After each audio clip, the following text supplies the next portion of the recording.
Hello student, তোমরা যারা ক্যালকাটা ইউনিভার্সিটির আন্ডারে থার্ড সেমিস্টারের ছাত্রছাত্রী আছো এবং তোমাদের ইতিহাস সাবজেক্টে অনার্স আছে, তোমাদের জন্য আজকের ক্লাসটা খুবই গুরুত্বপূর্ণ। আজকের ক্লাসে তোমাদের ডিএসসিসি 4 পেপার থেকে একটি 20 নম্বরের প্রশ্নের উত্তর নিয়ে আলোচনা করব। প্রশ্নটা হচ্ছে, খলিফাদের আমলে ইসলামের সঙ্গে ইহুদি ও খ্রিস্টানদের সম্পর্ক আলোচনা করো। প্রথমেই তোমাদের একটা ভূমিকা দিতে হবে, আর কিভাবে প্রশ্নের উত্তরটা গুছিয়ে লিখবে একটু বুঝে নাও। দেখো ভূমিকায় কি লিখবে, দেখো ইসলামের ইতিহাসে ইহুদি ও খ্রিস্টানদের সম্পর্ক নানা সময় বদলেছে। প্রথম দিকে শান্তিপূর্ণ সহাবস্থান থাকলেও কিছু রাজনৈতিক ও ধর্মীয় কারণে সম্পর্ক কখনো ভালো কখনো খারাপ হয়েছে। নবী মুহাদ্দাম এর সময় ইহুদি ও খ্রিস্টানদের প্রতি ইসলাম বন্ধুত্বপূর্ণ মনোভাব দেখালেও ইহুদি ও খ্রিস্টানদের প্রতি ইসলাম বন্ধুত্বপূর্ণ মনোভাব দেখালেও কিছু ইহুদি গোষ্ঠীর বিশ্বাসঘাতকতার কারণে সংঘর্ষ বাধে।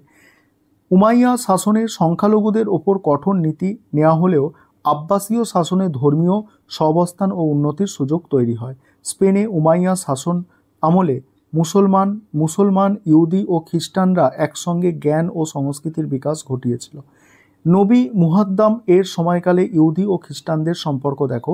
নবী মুহাদ্দাম যখন ইসলাম প্রচার করতে শুরু করেন তখন ইহুদি ও খ্রিস্টানদের সঙ্গে তেমন কোনো সমস্যা ছিল না, বরং মুসলমানরা খ্রিস্টানদের বন্ধু হিসাবে দেখত, কারণ তারা এক ঈশ্বরের উপাসনা করত।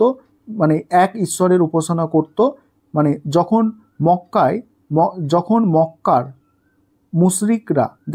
মুশরিকরা মুসলমানদের অত্যাচার শুরু করলো, তখন নবী তার কিছু অনুসারীকে ইথিওপিয়ায় পাঠায়। সেখানে খ্রিস্টান রাজা নাজাসি তাদের নিরাপত্তা দেন। তারপর দেখো, মদিনায় যাওয়ার পর নবী ইহুদি ও অন্যান্য সম্প্রদায়ের সঙ্গে মদিনার সনদ নামে একটি চুক্তি করেন, যাতে সবাই মিলেমিশে শান্তিতে বসবাস করতে পারে। কিন্তু কিছু ইহুদি গোত্র এই চুক্তি ভঙ্গ করে মুসলমানদের বিরুদ্ধে ষড়যন্ত্র করে। বিশেষ করে বনু, তারপরে কুরাইজা, তারপরে বনু কাইনুকা এবং বনু নাজির গোষ্ঠীগুলো মুসলমানদের সঙ্গে বিশ্বাসঘাতকতা করে। তাই নবী বাধ্য হয়ে তাদের বিরুদ্ধে ব্যবস্থা নেয়। কেউ বিতাড়িত হয়, কেউ শাস্তি পায়। তারপরে কি বলা হচ্ছে, দেখো খ্রিস্টানদের সঙ্গে সম্পর্ক তুলনামূলকভাবে ভালো ছিল। নাজরানের খ্রিস্টানদের সঙ্গে শান্তিপূর্ণ চুক্তি হয়, যদিও ধর্মীয় মতভেদের কারণে কিছু বিতর্ক তৈরি হয়। তারপর কি বলা হচ্ছে, দেখো কুরআনে ইহুদি ও খ্রিস্টানদের সম্পর্কে কি বলা হয়েছে। কুরআনে ইহুদি ও খ্রিস্টানদের সম্পর্কে মিশ্র দৃষ্টিভঙ্গি পাওয়া যায়। কিছু আয়াতে তাদের প্রশংসা করা হয়েছে, যেমন যারা আল্লাহ ও শেষ দিনের প্রতি বিশ্বাস করে এবং সৎ কাজ করে তাদের জন্য পুরস্কার রয়েছে। ঠিক আছে। তারপর আবার কিছু আয়াতে সমালোচনাও করা হয়েছে। ইহুদি ও খ্রিস্টানরা কখনো তোমার প্রতি সন্তুষ্ট হবে না যতক্ষণ না তুমি তাদের ধর্ম অনুসরণ করবে। এটি বোঝায় যে ইসলাম ইহুদি ও খ্রিস্টানদের সম্মান করলেও তাদের ধর্মীয় ভুলগুলোকে সমালোচনা করেছে। তাহলে তোমাদের নোটসটা কিভাবে সাজাতে হবে তোমরা বুঝতে পারছো। তোমাদের প্রথমে একটা ইন্ট্রোডাকশন দিতে হবে, তারপর প্রথম দিকে খলিফার আমলে ইসলামের এবং ইহুদিদের মধ্যে, খ্রিস্টান ও ইহুদিদের মধ্যে সম্পর্ক কেমন ছিল দেখাতে হবে। ঠিক আছে। তারপরে উমাইয়া শাসনকালে সম্পর্ক অনেকটা খারাপ হয়ে গিয়েছিল, সেটা দেখাতে হবে, এবং শেষে তারপরে কি হলো সেটাও দেখো উমাইয়া শাসন আমলে ইহুদি ও খ্রিস্টানদের অবস্থা। উমাইয়া খলিফারা বিশাল মুসলিম সাম্রাজ্য প্রতিষ্ঠা করে, যেখানে ইহুদি ও খ্রিস্টানদের সংখ্যালঘু হিসাবে বসবাস করত। মুসলমানদের শাসনের অধীনে তারা জিম্মি নামে পরিচিত ছিল এবং তাদের ধর্ম পালনের অনুমতি ছিল, তবে মুসলমানদের মতো সমান অধিকার তারা পেত না এবং জিজিয়া কর দিত না। উমাইয়া শাসনে ইহুদি ও খ্রিস্টানদের ওপর কিছু বিধিনিষেধ আরোপ করা হয়, যেমন তারা সরকারি উচ্চ পদে খুব কম সুযোগ পেত। তারপরে বাইজেন্টাইন সাম্রাজ্যের সঙ্গে কিছু খ্রিস্টান ও ইহুদিদের যোগাযোগ থাকার সন্দেহ করা হতো। মাঝে মাঝে সংঘর্ষের কারণে সামরিক ব্যবস্থা নেওয়া হতো।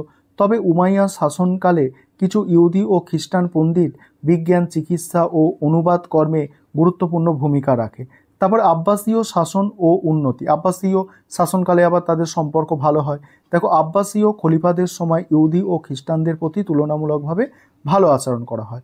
পরের অংশটুকু আলোচনা করব তার আগে যে বিষয়টা বলার আছে, তোমাদের জন্য স্টাডি মেটেরিয়াল তৈরি করা হয়েছে। তোমরা যারা এই সেমিস্টার অর্থাৎ থার্ড সেমিস্টার এবং পরবর্তী ফোর্থ সেমিস্টারের জন্য স্টাডি মেটেরিয়াল পারচেস করতে চাও, নিচে যে নম্বরটা দেখতে পাচ্ছ ওই নম্বরে যোগাযোগ করে স্টাডি মেটেরিয়াল পারচেস করতে পারো। এবার বাকি অংশটুকু দেখো কি বলা হচ্ছে এখানে, যে বাগদাদে বাইতুল হিকমা নামে গবেষণা কেন্দ্র তৈরি করা হয়, যেখানে মুসলিম, ইহুদি, খ্রিস্টান পণ্ডিতরা একসঙ্গে বিজ্ঞান ও জ্ঞানের চর্চা করত।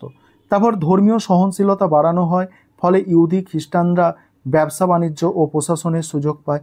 তারপর চিকিৎসা, গণিত ও জ্যোতির্বিদ্যায় ইহুদি ও খ্রিস্টান পণ্ডিতদের অনেক অবদান ছিল। যদিও জিজিয়া কর তখন ছিল, কিন্তু সংখ্যালঘুদের প্রতি আচরণ অনেক ভালো ছিল। স্পেনে উমাইয়া শাসন ও ধর্মীয় সহাবস্থান। সেখানে কি বলা হচ্ছে দেখো, স্পেনে উমাইয়া শাসন ধর্মীয় ও সাংস্কৃতিক মিলনের এক সেরা উদাহরণ। তারপর কি বলা হচ্ছে দেখো, কর্ডোবা ছিল মুসলমান, ইহুদি ও খ্রিস্টানদের জ্ঞান ও সংস্কৃতির কেন্দ্র। মুসলমানরা ইহুদি ও খ্রিস্টানদের জ্ঞান চর্চার সুযোগ দেন।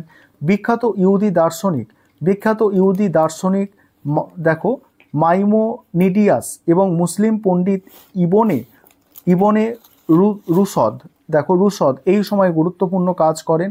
তারপর দেখো কার্ডোবা, গ্রানাডা এবং সেভিলে ছিল ইহুদি ও খ্রিস্টানদের জন্য নিরাপদ স্থান। যদিও স্পেনে উমাইয়া শাসন শেষ হওয়ার পরে সংঘর্ষ বাড়তে থাকে, তবুও এই সময়টিকে ধর্মীয় সহাবস্থানের সোনালী যুগ বলা হয়। এবার উপসংহারে কি লিখবে দেখো, ইসলামের ইতিহাসে ইহুদি ও খ্রিস্টানদের সঙ্গে সম্পর্ক সময়ের সঙ্গে বদলেছে। নবী মুহাম্মদ এর সময় শান্তিপূর্ণ সহাবস্থান ছিল, যেটা আমরা আলোচনা করেছি নোটসটার মধ্যে। কিন্তু কিছু ইহুদি গোত্রের বিশ্বাসঘাতকতার কারণে সমস্যা দেখা দেয়। উমাইয়া শাসনে সংখ্যালঘুদের ওপর কঠোর নীতি নেওয়া হয়। আব্বাসীয় শাসনে তা আবার উন্নত হয়।